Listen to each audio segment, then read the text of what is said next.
Hello and welcome to this session on managing complaints.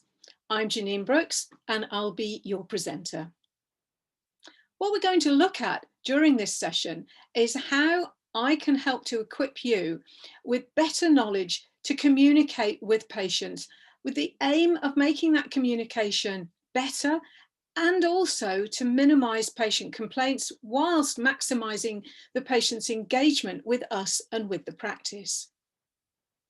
And the learning outcomes are about helping to define what underpins patient complaints, to appreciate the resources we have available to us when trying to improve our communication with patients, and to explore the opportunities that exist for better team working and helping us to prevent complaints. So how do you react when a complaint comes into the practice? And we all get complaints. In fact, it would be incredibly unusual to not get complaints. But do you react a little bit like that chap in the middle, sobbing his heart out? Do we react a little bit like the athlete who legs it? How about the sort of Catherine Tate approach, where she's just not bothered? Or we could be a little odd and be completely overjoyed to receive a complaint. Hopefully, though, what we're trying to foster is the sort of hand-in-hand engagement with complaints, with the patient, with the person who's dissatisfied, to attempt to sort the problem out for them, hopefully positively, successfully, and quickly. I truly believe that complaints are essential. Why do I believe that? That just seems somewhat odd. Well, I think by having complaints, it can help us in the practice to develop and improve. It can be quite hard sometimes when we're working in a practice day in, day out to notice when things aren't quite right.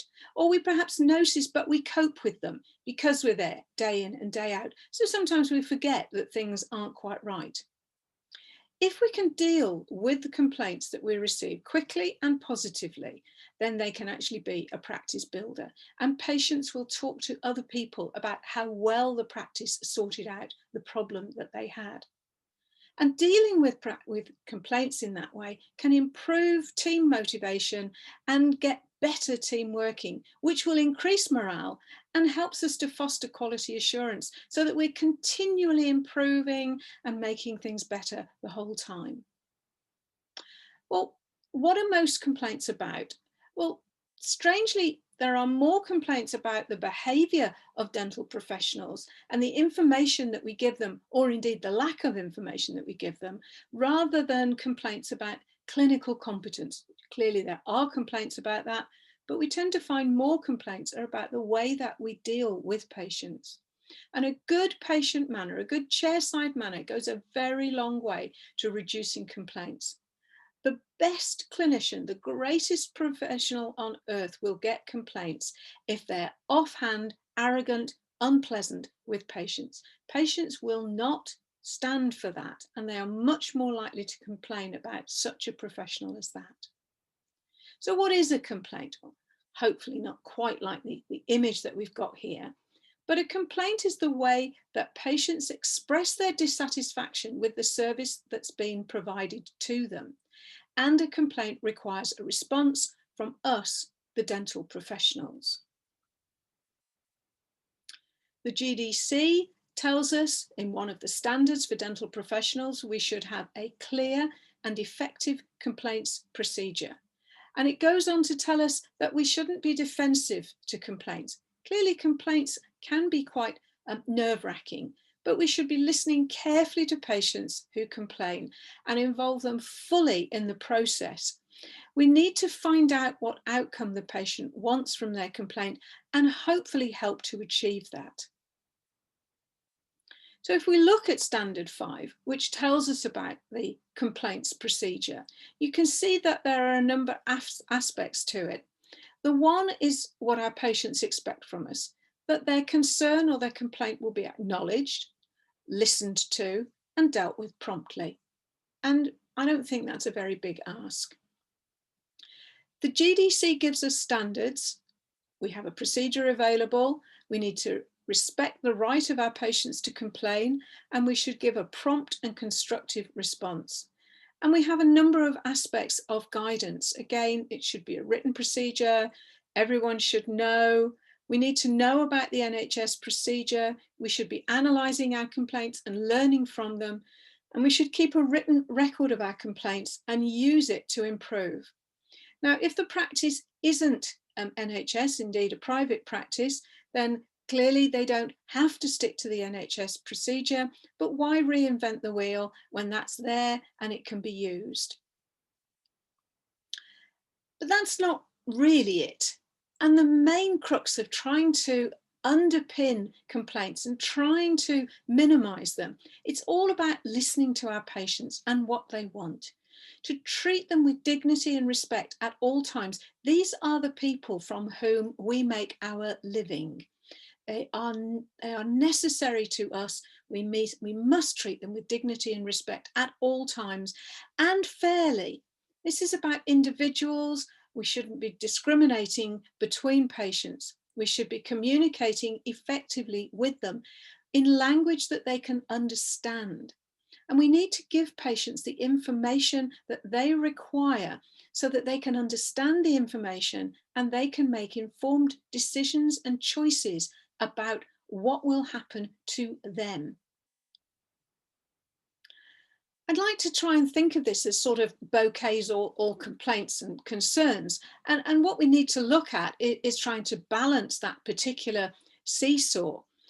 And what we'll tend to find is that we're more likely to increase the number of bouquets we receive if we communicate well, with empathy. Think about customer care. As I said, these are the people from whom we make our living. Without them, we have no service to provide.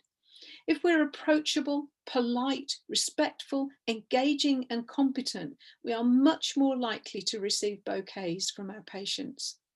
But on the other hand, if we don't give enough information or no information, if we're brusque with our patients, if we have a lack of understanding or care for them, if our service is poor, our attitude is poor, our timekeeping is poor, our treatment is poor, then actually we deserve to get complaints from patients because that is not the type of service that we should be trying to provide. And then we have the underpinning ethics that go with complaints. It's all about rights and duties, and patients have a right to receive a service. And if they're not happy with that service, then they've got a right to complain about it. And where there's a right, there's a corresponding duty.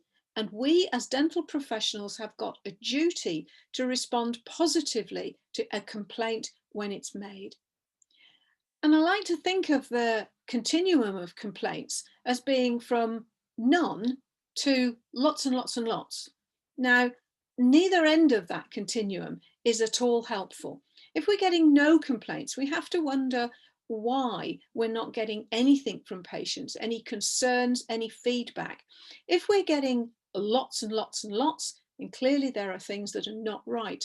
We're looking for something in between those so that we get some feedback, we get something from patients that help us to improve, but not lots and lots and lots. Thinking about the sort of outcomes that patients want when they make a complaint, very often they want a better explanation. What happened? What went wrong? Why wasn't it what I was expecting? They'd like to improve the service that's provided by the practice. Some may want reimbursement of their money. Many would like an apology. And this is an apology that they feel the way that they do. We're sorry that the service they received wasn't quite what they wanted.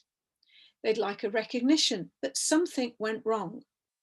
And they'd like to know that the same thing won't happen again or to somebody else, that in fact we're going to learn from the feedback that we get from patients. And sometimes they would like somebody to be disciplined. And if somebody has been particularly offhand, then actually they deserve to be disciplined and to explain that that is not the way that we should be treating our patients. If we can get it right, i.e. the way that we work with our patients, the information that we give them, then We increase their patient satisfaction, and they will tell lots of other people. They will make recommendations about the great practice that they go to with wonderful staff and the brilliant service that's provided. And we will get a better service from that. So there's actually a lot in it to get complaints right. Unfortunately, if we get it wrong, there are also issues. We will lose patients, and maybe not just the one patient who complained. They will tell others. So we may well lose patients. In the day of social media, lots of people will know if somebody's unhappy, which reduces the whole reputation of the practice. It may even escalate into a complaint outside of the practice, either to the GDC or the CQC. This is a complaint that was received, and it says, during the whole procedure, she was very angry with her manager and expressed her dissatisfaction. They were engaged in conversation with each other and discussed with a completely irrelevant subject of how many pizzas the manager had ordered. Now, this is clearly two people, dentist, dental nurse, conversing over the patient about something totally irrelevant to the patient care. Now, this is absolutely not the sort of service we should be providing. We should not be having these sort of social chit-chatty conversations over the patient, where the patient is just seen as irrelevant and something lying on the chair that we happen to be working with. So this is not something we should have. Receptionists should not be chatting about what they saw last night or who they're going to see today. This is not about us. We are at work in service to our patients at all times. They are the ones who are our primary concern. So this type of interaction definitely should not happen and would deserve a complaint. So what are your thoughts on how we could prevent such a thing? And maybe take a few minutes to just ponder on this, perhaps now or at the end of the presentation, on how we could prevent that type of complaint.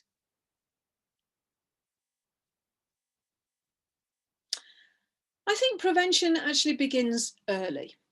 And I feel if the whole team is invested in the practice, in their place of work, and feel much more motivated and valued, and that they make a difference, every single member of the dental team, from the most junior trainee to the practice owner, all need to feel invested in the practice. This is where you make your money. You need to be invested. If that is the case, you're much more likely to reduce complaints because the team feels motivated, engaged. They are much more likely to engage with patients and reduce the possibility of complaints. And this is about leadership and caring about the team and caring about the patients. If we can get that into a practice, then we will be preventing complaints. What sort of resources have you got within your practice? And that will differ from practice to practice, but the type of headings you're going to look at is the environment. What is the waiting room like? Is it pleasant?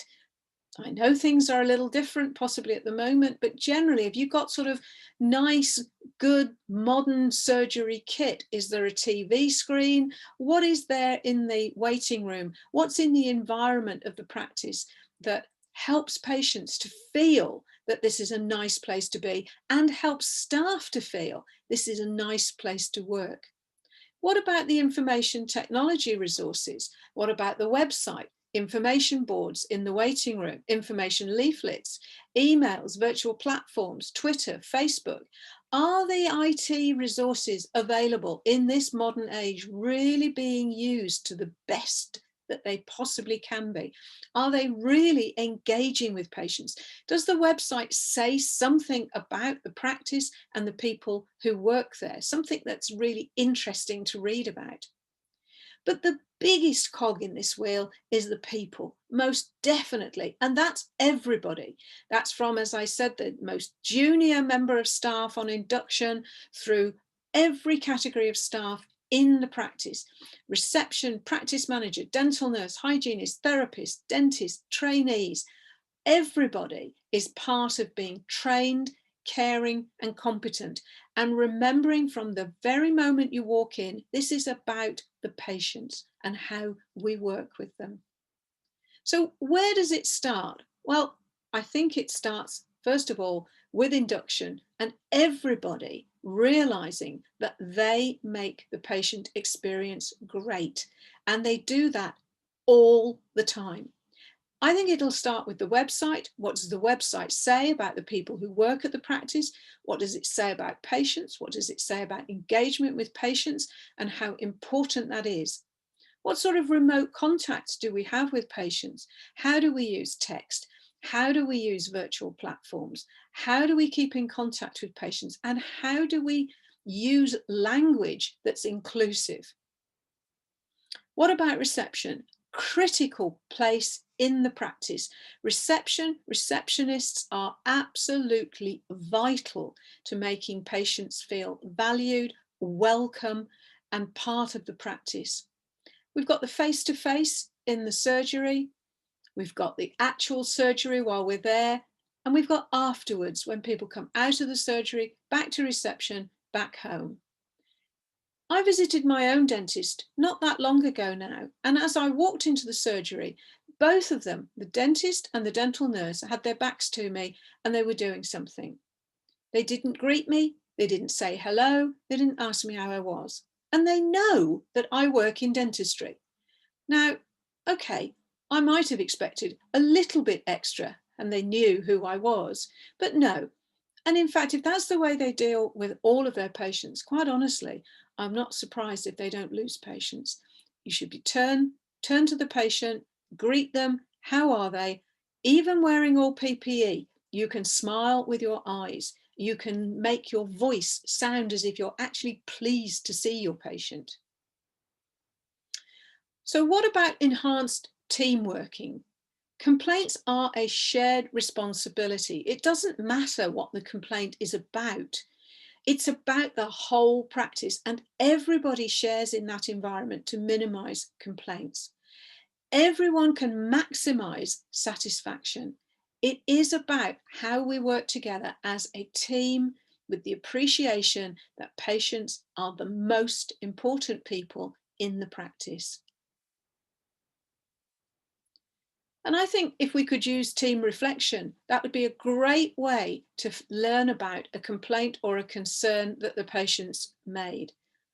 And it's not usually about making the mistake that matters. It's not learning from it afterwards. And that's the real issue. If we don't learn from complaints, then actually we're just going to get an error loop. We don't improve, there's no insight, there's no reflection, the complaint will just carry on and another complaint in a similar fashion will happen. Reflection after complaints is really important. As I said before, this is about the team. So it doesn't matter what the complaint's about, everybody needs to share in learning from it and putting things in place. This is one model of reflection that you might have heard about. There are lots of them, and this isn't about reflection. So I've left it here for you to look at. The loop, we need to describe what's happening, to reflect on it, to think about alternative actions that we could have taken, and then what learning has come out of it. And that cycle and that loop is how we reflect, particularly on complaints. I put a few extra things here, trying to think what happened, what contributed to this complaint, what were the significant background factors? Was this that the patient came in and they were a little bit early for their appointment perhaps, but then they were kept waiting, nobody told them anything about it. They were then rushed into the practice surgery. People didn't again say anything to them, didn't apologise for keeping them waiting. And all this can lead to the patient just getting more and more annoyed. When you don't say anything to somebody about why something's going wrong, they will get angry. So we need to, on reflection, why did you act in the way that you did? Why did the patient act in the way they did? What was the outcome? What influenced your actions? How did you feel about the incident when it was happening? And then trying to think about, well, what could we have done that could have improved the whole issue? How might we have minimized or resolved this complaint or absolutely nipped it in the bud? And then we go up to the learning. So what have we learned? What are we going to do differently? And how do we know that we've done things differently? So the way I think that we should be minimizing big complaints, and what I mean by big complaint is where the patient actually complains externally from the practice. And the problem with those is that we don't get an opportunity to resolve the issue until we hear something from the regulator.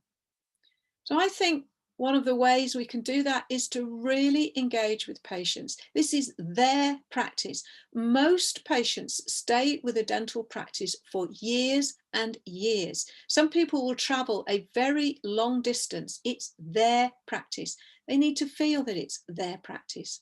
We should ask people for feedback and mean that we want to have the feedback and that we're going to do something about it. We need to have real team work here. Patient information leaflets. So after we've talked to them about perhaps particular treatments, things that we could do with them, then we give them an information leaflet. They can take it home, they can think about it. There should be something on the website that might say something about particular treatments. Maybe have waiting room information that you said, you told us you'd like us to do this, we did this as a result of what you told us. We should introduce the staff, become people that our patients care about. Not only do we have names on, but you might want to have pictures in the waiting room. And I'm not talking about pictures of family with children and pets at home. I'm talking about a professional shot of who the person is, what's their name, and perhaps what their particular specialty is, how long they've been with the practice. If people, our patients, don't care about us, they are much more likely to complain. These are the sort of good foundations that if you've got these in place and something goes a little awry, then the patient is much more likely to be understanding and you can satisfy the issue that they've got much more quickly. And in a practice, seriously, I think we are all in the same boat. Even if sometimes it feels like a train's running over the top of us, we are all together as a team. So I think there are things we should remember, that everybody takes quality, which includes complaints, seriously. Everybody in the practice, we are in that boat together. Everybody knows that patients are royalty. It's where we make our living from. Without patients, we have no living. And patients should be partners with us in their care. Every member of staff can make the patient experience great. I used COVID a little positively. I'm thinking about this, but C for communicate, O for being open with our patients, V for that value added of customer care, I to involve everybody, patients and staff, and D to delegate with responsibility so that all members of the team are seen to feel valued, know that they're a really important part of the team with an important job to do. So the key points to take away from the session: great teams reduce complaints. Complaints are good feedback. It's good to have that feedback. Good communication with our patients will reduce complaints. They will have had the information they need. They'll have had the opportunity to ask questions. They're much more likely to feel involved and less likely to feel that they don't know what's going on.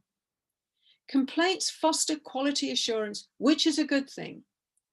We should use reflective learning after we've had a complaint to increase the learning and for everybody to know about that. This isn't just one person sorting complaints out.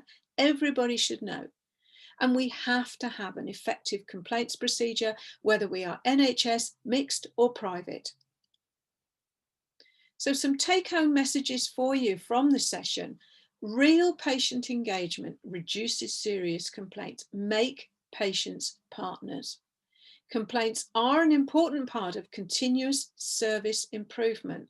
So we should use them as that and get as much value out of every complaint as possible, and attempt to learn to love complaints so that we see them as useful feedback. And I've got some reflections for you from the session. I'd like you to have a think about one thing you're taking away from this session, and what will you do as a result of that one thing? How will you know that you've done it? And how will what you do benefit your patients? I'd like to thank you for listening into this session. I do hope you found it enjoyable. I do hope there's been some food for thought and some things for you to ponder. So thank you very much indeed for joining me today.